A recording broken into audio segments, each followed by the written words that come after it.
हो, मलाई थाहा छ विगत बिर्सन सजिलो छैन। विगतलाई बिर्सन पनि हुँदैन, तर विगतले वर्तमानको बाटो नै बन्द गरिदिन्छ भने, अनिश्चित भविष्यलाई झन् अनिश्चित बनाइदिन्छ भने त्यो विगत बिर्सनै पर्छ।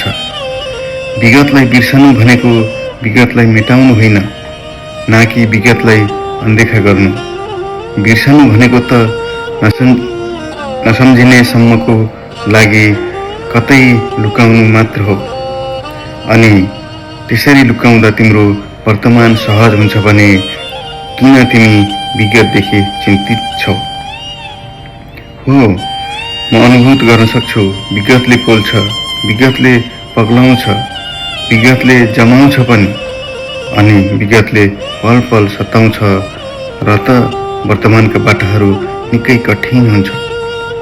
तर सम्झ त, के विगतले तिमीलाई चैन दिएको छ? के विगतले तिमीलाई प्रेमको आभास दिलाएको छ? के विगतले तिमीलाई खुसी दिएको छ?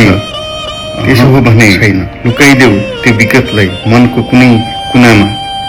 सम्मान अर्पण गर्न त्यो सुन्दर विगत निर्माण गर्न पात्रलाई अठोट गर। विगतमा सिक्दै वर्तमानलाई अगाडि बढाउने अनि स्वीकार त्यो पात्र जसले तिम्रो विगतलाई स्वीकार्दै वर्तमानको सारथी बन्न खोजिरहेको छ, अनि उडान भर त्यो पर्मिल संसारमा जहाँ तिमी आफूले चाहेको खुसी र आनन्द भेट्ने गर्छौ।